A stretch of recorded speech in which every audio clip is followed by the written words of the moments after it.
Jadi gini Caci, PJ Bupati ini, Bupati atau Wali Kota atau Gubernur setiap 3 bulan sekali memberikan laporan kepada Gubernur, langsung kepada pejabat satu tingkat di atasnya. Juga diteruskan kepada Mendagri. Nah, setelah 3 bulan berturut-turut 1 tahun kemudian bisa diperpanjang atau diberhentikan. Ya, setelah dievaluasi bagaimana kinerja PJ Bupati tersebut. Nah, artinya tidak semena-mena 2 tahun, tapi dalam 1 tahun pun juga bisa diberhentikan atau diteruskan sampai nanti pejabat bupati definitif sudah muncul. Ayo rek jagongan karo Caci, iso hahahihi oleh inspirasi utang dipikir keri. Jangan konco-konco bareng-bareng rumono timbang kowa-kowa. Ayo jagongan bareng, jagongan Surabaya. Halo rek, ketemu nih jagongan Surabaya. Jagongan karo cacake arek Surabaya. Sekarang saya mau ngobrol, mau jagongan dengan petinggi yang ada di Kabupaten Jepara. Tepatnya beliau ini menjabat sebagai PJ Bupati Jepara yang mungkin karena ada pilkada serentak dan mereka menggantikan dari bupati yang lama cukup lumayan 2 tahun nanti sebagai pejabat yang ada di Kabupaten Jepara. Lebih lengkapnya beliau ini adalah namanya Bapak Edi Supriyanta, panggilannya Pak Edi. Pak Edi. Gimana, sehat Pak Edi? Alhamdulillah sehat. Terima kasih datang di podcastnya Caci, kita akan sharing. Dan beliau ini memang pengalamannya cukup banyak, mulai dari ASN yang dibawa sampai mereka menjadi pejabat Bupati Jepara. Coba ceritakan Pak dulu tentang perjalanan hidupnya. Gini jadi saya lahir di Jepara tanggal 4 Mei 1965. Kebetulan bapak saya orang Jepara asli, tapi ibu saya orang Sumatera Caci. Oh, Sumatera ya? Iya, Sumatera Barat. Padang. Padang. Gitu. Jadi ketemunya di Padang gitu pas bapak ada tugas sana. Saya lahir di Jepara, kebetulan kecil juga di Jepara, di TK Jepara juga, terus SD-nya juga Jepara, SMP-nya Jepara, Caci, terus SMA-nya Jepara. Nah, terus setelah lulus SMA saya mencoba untuk belajar. Kebetulan diterima di Ikatan Dinas waktu itu. Sekolah Tinggi Perhubungan Caci. Oh, Sekolah Tinggi Perhubungan ya? Yang ada di Bekasi. Kebetulan saya habis sekolah sana mendapat tugas di Semarang gitu Caci, Jawa Tengah, dan sampai karier menjadi kepala biro, terus jadi kepala dinas, dan terakhir ini mendapat tugas dari Pak Gubernur jadi PJ Bupati Jepara Caci. Iya. Katanya apa Gubernur Jawa Tengah, Mas Ganjar. Ini kebetulan yang dulu sebagai orang yang pernah dinas di Provinsi Jawa Tengah, anak buahnya Pak Ganjar. Sekarang telah hadir di tempat saya. Kita ajak podcast untuk bisa saling kita berdiskusi. Pak Edi, cita-citanya dulu memang ingin jadi PNS tak? Ya, waktu itu memang mendaftar aja Caci. Nggak tahu kalau ujung-ujungnya PNS, tapi setelah sekolah nanti kamu jadi PNS. Ya sudah, akhirnya masuk PNS. Masuk PNS ya? PNS gitu. Ya. Mengawali karirnya memang di Dinas Perhubungan ya? Betul.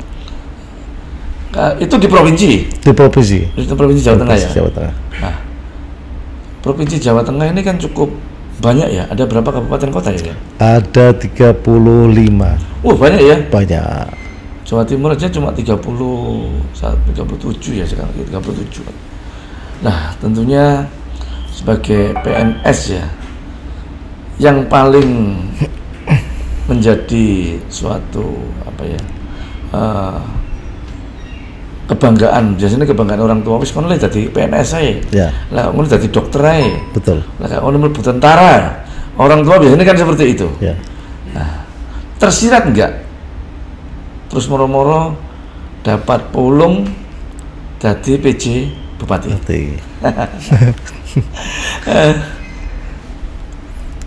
Ya, sebetulnya PJ Bupati bukan pejabat politik. Iya, bukan. Artinya kita mengisi kekosongan yang ada di jabatan bupati, dan memang betul kami tidak diperbolehkan untuk ikut politik praktis, dan artinya membantu pemerintah dalam rangka untuk kelancaran administrasi dan kegiatan yang sudah ada saat ini. Itu aja, Caci. Loh, ini kan masa waktunya lumayan, hampir 2 tahun ya. Kalau di Surabaya dulu PJ itu paling banter petang bulan, 4 bulan dulu. 3-4 bulan. Ini hampir 2 tahun ya. Aturannya gitu. Lah ya, hampir 2 tahun menunggu pemilu serentak 2024. Ya. Nah, kalau katakan tugasnya kalau tidak bisa mengambil suatu keputusan yang signifikan, misalnya dalam pembahasan APBD, terus misalnya lagi kalau mau ada rolling pegawai. Betul. Itu gimana, bisa nggak itu ya? Jadi gini Caci, PJ Bupati ini, Bupati atau Wali Kota atau Gubernur setiap 3 bulan sekali memberikan laporan kepada Gubernur, langsung ya? Kepada pejabat satu tingkat di atasnya. Ya, juga diteruskan kepada Mendagri. Nah, setelah 3 bulan berturut-turut, 1 tahun kemudian bisa diperpanjang atau diberhentikan. Ya, setelah dievaluasi bagaimana kinerja PJ Bupati tersebut. Nah, artinya tidak semena-mena 2 tahun, tapi dalam 1 tahun pun juga bisa diberhentikan atau diteruskan sampai nanti pejabat bupati definitif sudah muncul. Gitu. Tapi SK-nya 2 tahun kan? 1 tahun. Oh, SK-nya 1 tahun. Jadi perpanjangan lagi. Diperpanjang lagi. Kayak STN kan? Memang aturannya gitu. Memang aturannya gitu. Iya, ya? gitu Caci. Jadi nggak bisa digetno langsung 2 tahun nggak bisa. Nggak bisa. Ada aturannya bertahun. Ada aturannya seperti itu. Terus untuk menjalin komunikasi dengan teman-teman DPR yang juga sebagai mitra kerja daripada bupati atau kabupaten yang ada di sana, itu bagaimana? Jadi sebetulnya sebelum menjadi PJ Bupati Jepara, saya sudah pernah menjadi PJ Sekda di Rembang selama 10 bulan. Di Rembang sampai 1 tahun juga ya. Dan juga jadi PLT Bupati Jepara. Kurang lebih 3 bulan lah. Gitu. Ini di Jepara. Di Kerembang. Di Kerembang. Enggak, saya ngomong yang di Jepara. Jepara ini kekosongan kepala daerahnya dua-duanya. Kebetulan yang wakilnya waktu itu menjadi bupati. Gitu. Ingat. Ya, jadi Jepara kepala daerahnya, bupatinya kena masalah itu ya. Sesuatu hal lah itu. Terus diganti sama wakilnya ini. Sebelum saatnya habis. Iya, gitu. Berapa tahun itu? Itu 2 tahun. 2 tahun juga. Setelah itu wakilnya menjadi bupati, habis jabatannya. Makanya langsung menunjuk PJ ya. Iya. Sekdanya juga masih ada ya? Itu. Itu Pak Sekda ya. Itu kan Pak Sekda. Pak Sekda lagi ya. Iya. Terus sekarang ini kan mendapat fasilitas termasuk rumah dinas dan macam-macamnya ya. Tentunya dengan begitu saya kira biasanya kan teman-teman DPR Ya. itu kan juga diundang diajak misalnya ngopi bareng atau Ya. untuk melancarkan suatu komunikasi Ya. yang kiranya mereka bisa saling memahami dalam melaksanakan tugas sesuai dengan Ya. tupoksinya masing-masing. Ada kecanggungan nggak awal pada saat seperti itu? Karena saya sendiri pribadi sudah ada pengalaman kerja, nggak ada sih, Caci. Jadi saya sowan ke ketua dewan, ke wakil ketua gitu kan. Forkopimda kita rangkul semuanya sama. Semuanya sama Iya. ya. Dia saling bisa mengisi semuanya, jalan sama bareng-bareng. Oke. Sebelum kita break dulu. Lanjut gas manerek. Pak Edi ini sudah banyak pengalaman dan tentunya makanya beliau ini sama Pak Gubernur Jawa Tengah tidak ragu ditunjuk sebagai PJ Bupati Jepara. Oleh karena itu kita lihat profil Pak Edi di YouTube ini. Oh, ini acara apa nih Pak? Itu kunjungan ke ini sudah PJ nih ya? Sudah. Oh, udah PJ. Lumbung Pangan. Dan saya cek di sini ternyata hasilnya bagus sebenarnya, luar biasa, dan ini dikembangkan. Jadi kalau melihat produksi beras gabah di musim panen itu sebenarnya 70.000 ton ya, dan kalau berasnya hampir 50.000 ton. Artinya bahwa produksi beras di Jepara surplus dan perlu kita kembangkan, bahwa ayo kita nikmati hasil panen orang Jepara. Jadi nggak usah tunggu beras di luar. Jepara itu ya, pertanian ya, untuk pertanian ada. Pertanian ya. Perikanan, pertanian ya untuk. Mayoritas masyarakatnya apa Pak? nelayan. Nelayan ya? Iya. Iya, ikan di sana termasuk daerahnya sampai Karimun ya. Betul. Karimun indah itu. Saya belum sampai kesempatan ke sana dulu. Oke.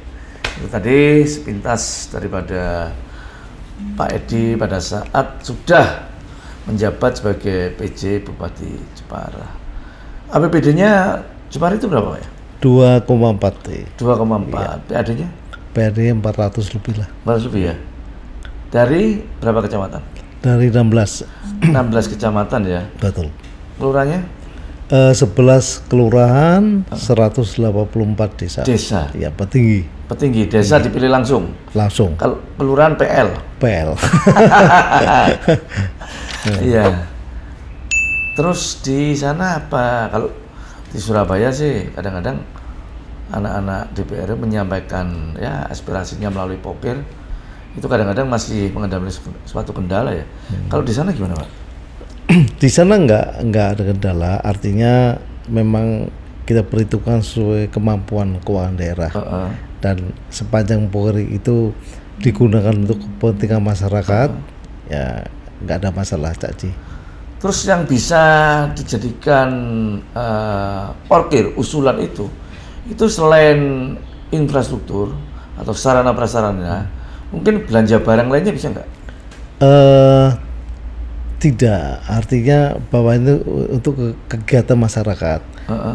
Misalnya peningkatan SDM, terus perbaikan infrastruktur, itu bantuan yang lainnya, hibah gitu. Hibah, iya. Hibah bisa ya hibah ya? Hibah tapi nggak banyak. Hibah tapi nggak banyak. Kalau hibah contohnya seperti apa yang bisa dihibahkan? Yang dihibahkan misalnya hibah barang. Hibah barang. Ya. Infrastruktur tadi kita dibangunkan, terus diberikan kepada masyarakat. Iya. Iya. Oh, cuma usulannya dari anggota DPRD. Iya, itu. Ya sebenarnya hampir sama. Ya kadang kita itu kan harus terlalu hati-hati. Iya, betul. Karena ojo sampai kepleset. Karena bukannya kita itu tidak mau mengakomodir, tapi dengan kehati-hatian, dengan segala pertimbangan, apa yang telah dicantumkan dalam suatu aturan. Kadang-kala kita ngikuti aturan, kadang-kadang beda persepsi. Di sana bisa, di lain tempat nggak bisa. Karena ya nggak tahu ya, BPK itu gitu. Jadi ada beberapa temuan teman-teman kayak di Gresik misalnya, mereka sebagai narasumber, oh ini nggak bisa yang ini, di Surabaya bisa, di Surabaya nggak bisa, di sana bisa.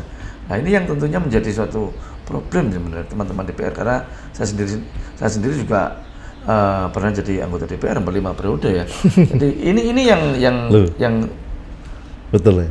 Yang sulit kita kadang-kala menerjemahkannya. Kalau aturan payungan di atas itu krek, BPK-nya seperti ini, BPKP-nya ini lebih enak.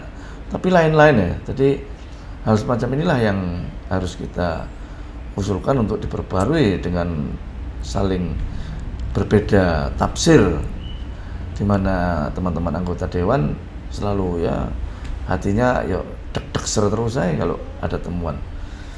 Pak Edi, Jepara sekarang ini selama pandemi 2 tahun kan terkenal dengan industri kerajinan ukirnya. Apa juga masih berjalan dengan baik? Sebetulnya dengan COVID selama 2 tahun kita masih memberikan peningkatan UMKM. Jadi ada 80.000 UMKM di Jepara, ini kita support dalam rangka untuk meningkatkan pendapatan. Termasuk di situ adalah ukiran memang saat ini berkurang, Pak. Berkurang ya? Berkurang karena memang pangsa di luar negeri pun juga berkurang, juga yang membeli di domestik pun juga berkurang gitu. Saya pernah ke Jepara ya, dan kita tanya ke beberapa pengrajin. Betul. Dan ternyata di sana itu yang memiliki bose, katanya bose, itu banyak orang dari luar negeri. Betul. Betul, itu enggak banyak tapi sebagian saja yang memiliki usaha itu. Artinya dalam rangka untuk penanaman modal di sana diberikan kesempatan orang asing untuk bisa berkembang. Untuk bisa berkembang. Ya. Dan merekrut tenaga kerja yang ada di Jepara. Iya. Oh, gitu. Jadi tidak semuanya. Enggak semuanya. Tapi seperti itu memang dia itu bekerja sama. Misalnya kan nggak boleh ya semena-mena orang luar negeri beli tanah di sana, bikin pabrik di sana, kan nggak boleh. Tapi paling tidak kan atas namanya itu. Atas namanya. Untuk diajak. Malah kadang-kadang malah jadi istri. Oh, gitu ya? Iya. Jadi istrinya orang bule. Wah, gitu. tepak ya? Tepak. Jadi saya tanya, "Lho Mbak, kok gelem dadi bojone?" Lah, keturunannya benar apa pas? Oh, memperbaiki gitu, keturunan ya. Iya lah, orang Indonesia keturunan. Pemain bal-balannya kok cek menangan. Harus pemain volley ini ketok dukur-dukur. Iya, gitu. Pancet kak dukur-dukur kalah terus Indonesia ini. Gitu. Ya. Pak Edi, ini sudah hampir 3 bulan ya? Hampir 3 bulan. Selama 2 bulan. Masih 2 bulan. Masih 2 bulan ya ta? 22 Juni ini 2 bulan. 22 Juni ini 2 bulan. Ya tentunya dengan 2 bulan ini paling tidak apa sih yang nantinya ke depannya menjadi prioritas. Sebentar lagi kan juga ada pembahasan PAK ya. Betul. Otomatis kan ada program-program ke depannya. Betul.